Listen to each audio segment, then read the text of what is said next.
दोस्तों आपका 3 फरवरी को कक्षा 11वीं हिंदी का वार्षिक परीक्षा का पेपर है। लगातार दोस्तों मैं आपको तैयारी कराते जा रहा हूं, क्योंकि जैसा कि आपको पता है हिंदी में बहुत सारे टॉपिक होते हैं आपके। ओके, ये सभी आपके टॉपिक होते हैं, तो मैं आपको क्या है टॉपिक वाइज टॉपिक आपकी तैयारी कराते जा रहा हूं।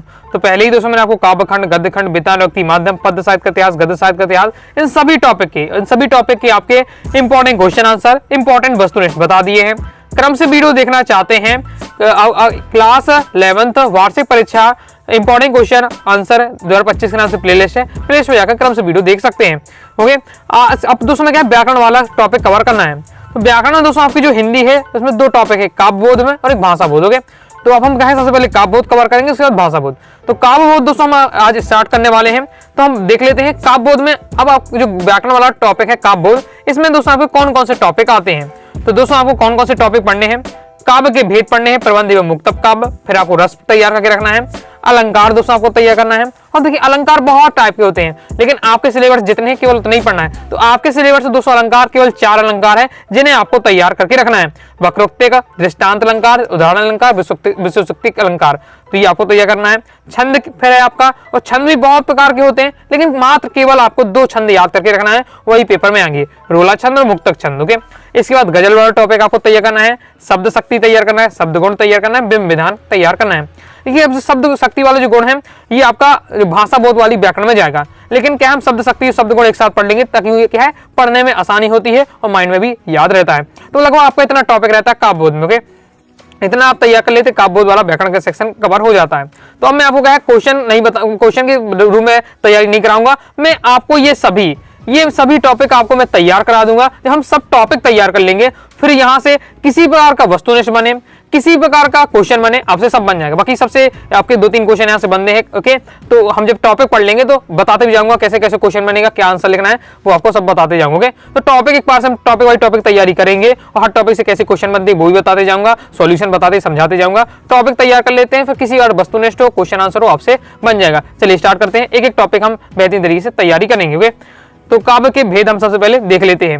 इस वीडियो में दोस्तों मैं काव्य के भेद, रस और आपका गजल, शब्द शक्ति, शब्द गुण और बिंब विधान ये सब आपको पढ़ा दूंगा। अलंकार और छंद हम एक अलग से वीडियो बना दूंगा, नेक्स्ट वीडियो, जिसमें अलंकार और छंद हम क्या है अलग से कवर कर लेंगे। बाकी टॉपिक इस वीडियो में हम कवर करने वाले हैं। चलिए स्टार्ट कर लेते हैं।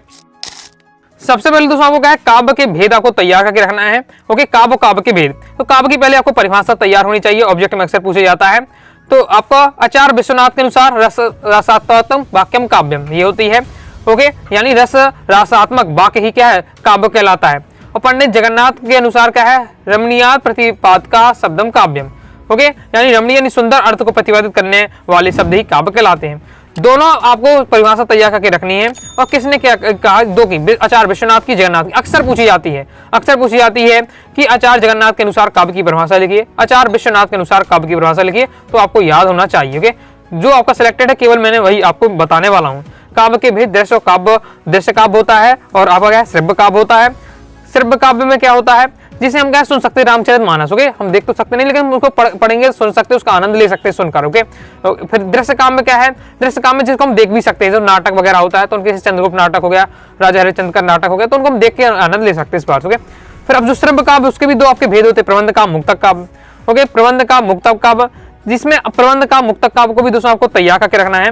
तो मैं आपको अंतर समझा देता हूं तो आपको तैयार हो जाएगा। ओके, तो प्रबंध काव्य में क्या होता है, प्रबंध काव्य के छंद एक कथा के धागे में कथा की तरह के गुथे होते हैं, अर्थात रचना कथा सूत्रों के छंदों के तारमयता में अच्छी एकबद्ध होती है। यानी इसमें जो कथा क्रम होता है एकदम क्रम से चलता है। ओके, क्रम से होता है। प्रबंध काव्य में क्या होता है एकदम कथा का क्रम होता है। ओके, सबसे पहले जन्म होगा और सबसे लास्ट में अगर कोई भी कथा उसकी व्यक्ति की मृत्यु दिखाएगी, पहले जन्म दिखाएगा, इस टाइप से क्रम में होता है।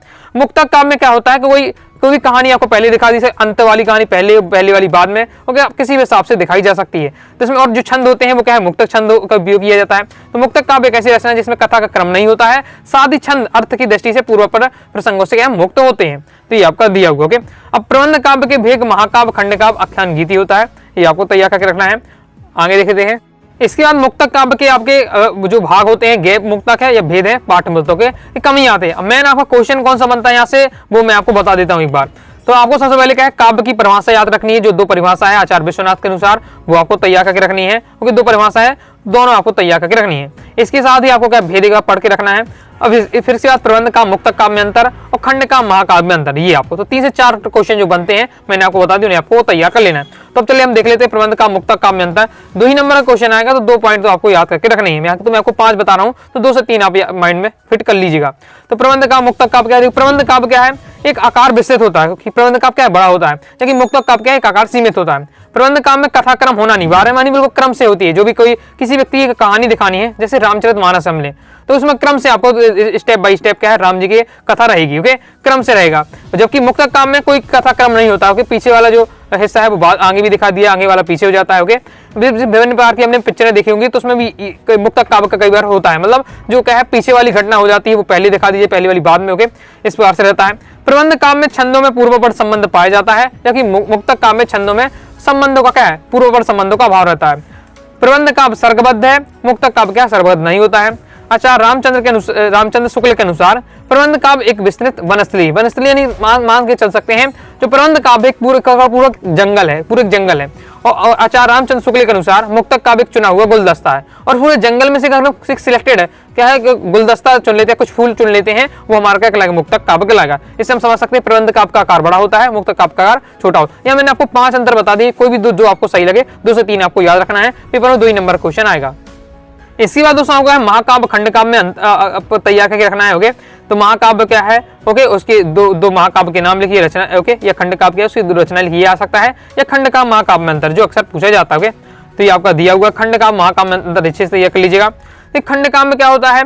जीवन की किसी एक पक्ष एक घटना का वर्णन किया जाता है, जबकि महाकाव्य में इसमें नायक के संपूर्ण जीवन का दर्शन रहता है। जैसे रामचरितमानस में क्या है? राम जी के पूरा जीवन का बताया, तो वो महाकाव्य में आता है। जबकि खंड काव्य में जैसे आपका पंचवटी है, सुदामा चरित है, पथिक है, तो इसमें क्या है? जैसे अब सुदामा चरित है तो एक छोटा सा बताया सुना जी के, तो ये खंड काव्य में आ जाता है।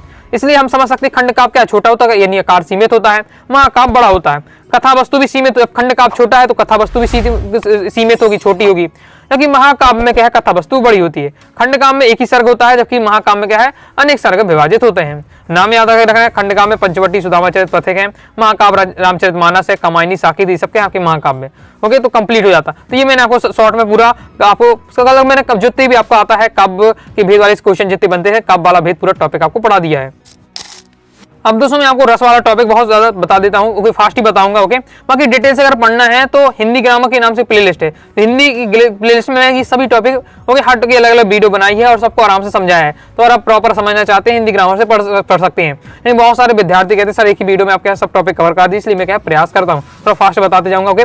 तो रस की परिभाषा काव्य को अपने पढ़ते ही जाएंगे, 9th 10th 11th, okay, 9th 10th में आपको पढ़ा होगा। और मैं आपको एक बात बता रहा हूँ जो अपने यहाँ भी आपको मैं यहाँ दिखाता हूँ, जो आपकी ये टॉपिक है, जैसे काव्य के भेद वाला, रस वाला, और आपका शब्द शक्ति, शब्द गुण और बिंब विधान, ये जो आपके मैं 5 टॉपिक है यही सेम। अब मैं तो आपको पता कि 11th भी पढ़ा रहा हूँ, 12th भी पढ़ाता हूँ, ओके, पूरा नॉलेज है। तो ये आपके सेम 5 टॉपिक यही मैं आपको 12th में ही पढ़ाऊंगा, सेम आपको यही पढ़ना है, इसलिए मैं कह रहा हूँ अच्छे से अभी पढ़ लीजिए। 11th में है तो ओके, अलंकार और छंद बदल जाएंगे, अलंकार छंद बदल जाएगा, ओके। बस आपकी ये 5 जो टॉपिक नीचे के, ये 2 ऊपर की, तो 5 टॉपिक आपको सेम पढ़ना है, ओके, 12th में ही पढ़ना है, इसलिए अभी से पढ़ लीजिएगा। 12th की भी समझ लीजिए आप तैयारी कर रहे हैं, ओके, क्लियर है। अब देख लीजिए रस क्या होता है, तो काव्य को पढ़ने सुनने तो देखने से पाठक श्रोता को जो आनंद आए, ओके, आनंद की अनुभूति वही रस आपको कहलाता है। रस के 4 अंग होते हैं। ऑब्जेक्ट में अक्सर पूछे कितने अंग होते हैं? 4 अंग होते हैं, स्थायी भाव, विभावन भाव, संचारी भाव। स्थायी भाव क्या होता है? स्थायी भाव ऐसा भाव जो स्थायी रहे हृदय में, ओके। तो सहृदय के हृदय में जो भाव स्थायी रूप से निवास करे, स्थायी भाव। संचारी भाव यानी क्या है? जो स्थिर न रहे, तुरंत आए और तुरंत चला जाए, ओके, वो होता है संचारी भाव। स्थायी भाव स्थिर रहते हैं, जबकि ये संचारी भाव तुरंत आते हैं चले जाते हैं, जिस प्रकार से क्या पानी के बुलबुले के समान, ओके, बनते हैं पानी के बुलबुला और फूट जाता है, सेम उसी प्रकार से। तो स्थायी भाव को पुष्ट करने के लिए जो भाव उत्पन्न होकर पुनः लुप्त हो जाते हैं वो संचारी भाव कहलाते हैं। संचारी भाव की संख्या कितनी है? 33 मानी गई, याद रखिएगा, पूछा जाता है ऑब्जेक्ट में। संचारी भाव की संख्या 33 है। स्थायी भाव आपके 10 होते हैं। फिर विभाव आपको तैयार करके रखना है। स्थायी भाव को जागृत करने वाले कारक विभाव कहलाते हैं। आलंबन, उद्दीपन 2 प्रकार के होते हैं, ओके, ये आपका हो जाता है। आगे देख लेते हैं। इसके बाद दोस्तों आपका अनुभाव, आश्रय की बाह्य शारीरिक चेष्टाओं को क्या कहते हैं? हम अनुभाव कहते हैं, ओके। तो इस बार से कंप्लीट हो जाता है। इस एग्जाम्पल के माध्यम से समझाया जाएगा कौन स्थायी भाव इस वाले में, क्योंकि राम के रूप को निहार जान के उदाहरण में कौन स्थायी भाव है, कौन सा विवाह, अनुभाव, संचारी भाव, ये आपको यहाँ दिखाया जा रहा है, ओके। तो ये आपको अच्छे से तैयार करना। ऑब्जेक्ट में यहाँ से अक्सर क्वेश्चन बनता है, ओके। अब बाकी 2 नंबर में जो क्वेश्चन आता है आपका, तो मैं बताता हूँ आगे, वो आपका आएगा। रस बताइए, उसके उदाहरण लिखिए। जैसे हास रस की परिभाषा उदाहरण लिखिए। रौद्र रस की परिभाषा उदाहरण लिखिए, बी रस की परिभाषा उदाहरण लिखिए, अलग 2 नंबर क्वेश्चन आएगा।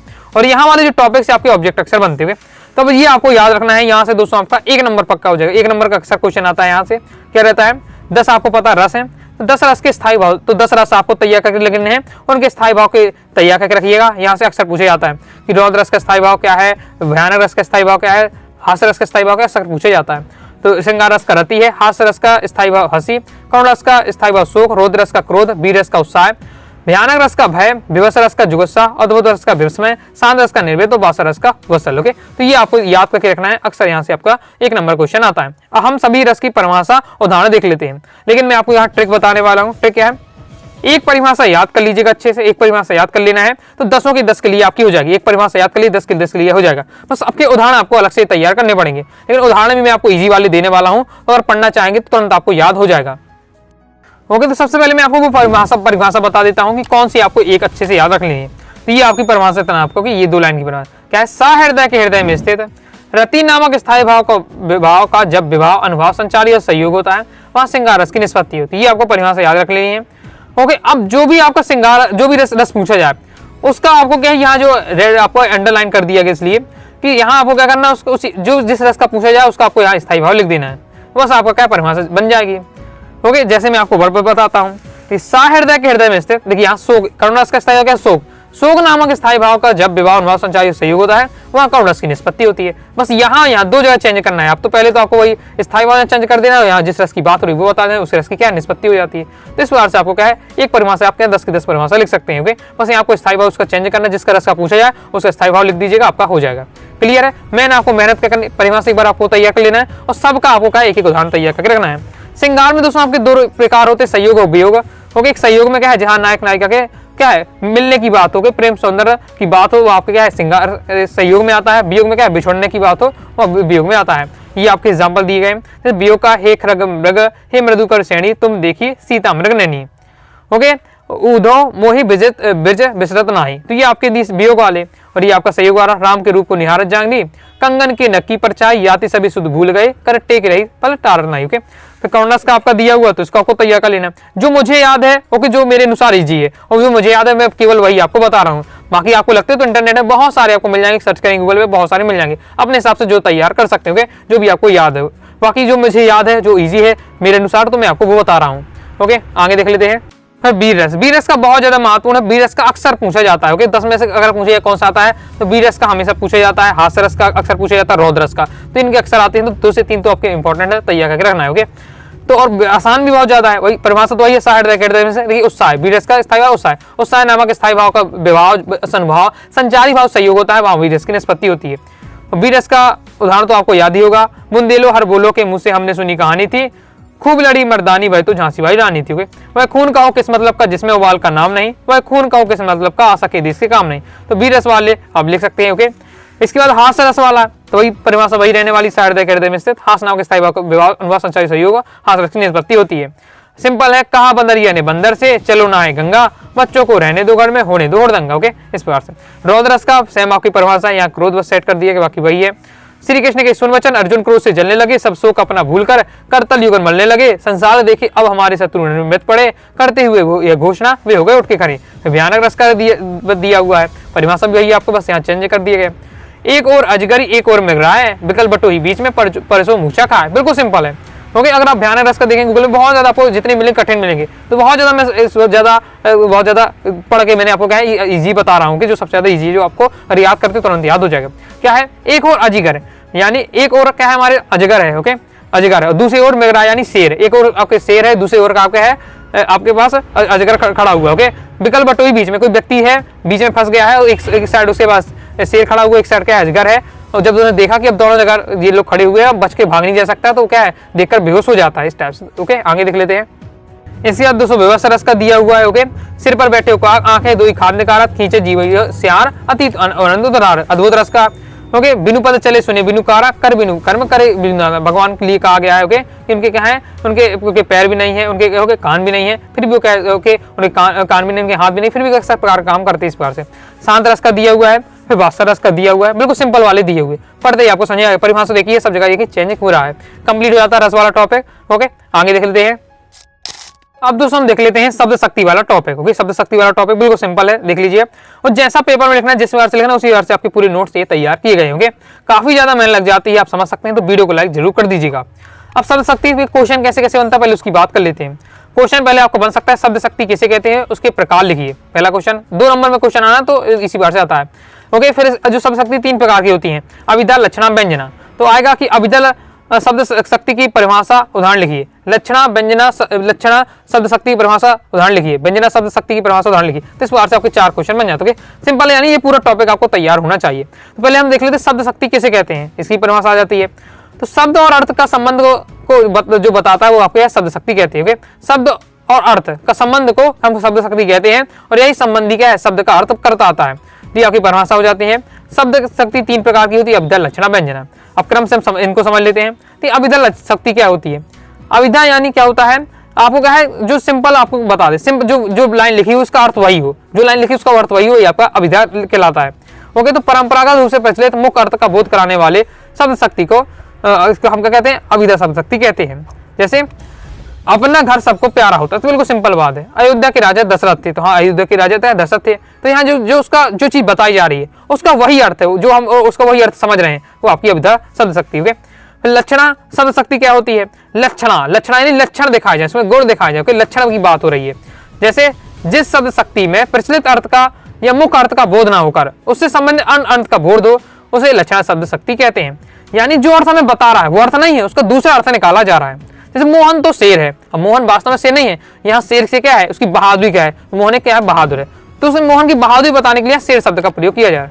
तो ये पढ़ने, जैसे वह लड़का गधा है, तो यहाँ गधा के नहीं है। ओके, तो जो अर्थ लिखा जा रहा है वो उसका अर्थ ना होगा, दूसरा अर्थ है। दूसरा अर्थ क्या है, उसको क्या है, मूर्ख से, गधा से यहाँ से मूर्ख से बताया जा रहा है, इस प्रकार से। आगे व्यंजना शब्द शक्ति है। तो जब अभिधा और लक्षणा से अर्थ व्यक्त नहीं होता है, तब क्या है, व्यंजना शब्द शक्ति की सहायता से व्यंग्यार्थ लिया जाता है। जैसे रात को पढ़ता हुआ विद्यार्थी अपने सहपाठी से कहता है कि भाई 10 बज गए, तो उसका आशय यह है कि अब हमें सो जाना चाहिए। यानी ये व्यंजना शब्द शक्ति में क्या होता है, जो बात होती है उसके कई सारे अर्थ निकलते हैं, और हर उसके परिप्रेक्ष्य में हर अलग अलग उसका अर्थ निकलता है। जैसे यहाँ रात को पढ़ता हुआ विद्यार्थी अपने सहपाठी से कहता है कि भाई 10 बज गए, तो 10 बज गए यानी क्या, बहुत ज्यादा रात हो गई, हमें क्या है, सो जाना चाहिए।